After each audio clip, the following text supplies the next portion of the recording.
রাজপথে তুইটাইছি, আমি কোনো নেতার পাও চাইতে আসিনি। আমি রক্ত মাখা জোলাই থেকে রাজপথে তুইটাইছি। আমাকে জনগণ উঠাইছে, জনগণ আমাকে সমর্থন করে।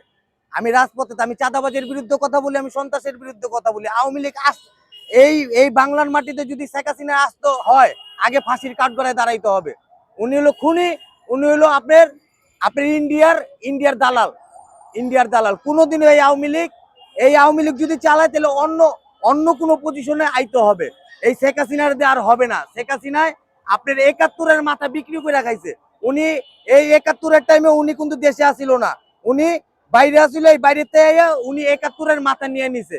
উনি ৭১ই করছে। জিয়া রহমানের কোনো অবদান নাই। প্রত্যেকটা টাইমে জিয়া রহমানের তারা অসম্মান করছে। জিয়া রহমানের অবদান নেই। জিয়া রহমানের যে অবদান আছে, শেখ হাসিনার ওই অবদান নেই। আর আওয়ামী লীগ যদি আসে, বাংলার জনগণ, ছাত্র জনতা রুখে দিব। আর আমরা রাজপথে আছি। আমরা ভাই, যেহেতু জন্ম যেহেতু আছে, মৃত্যু একদিন হবে, ভয় পাই না। আর কোনো সন্ত্রাসের কোনো ভয় পাই না। সন্ত্রাসটা আমাদেরকে ভয় পায় উল্টা। ঠিক আছে।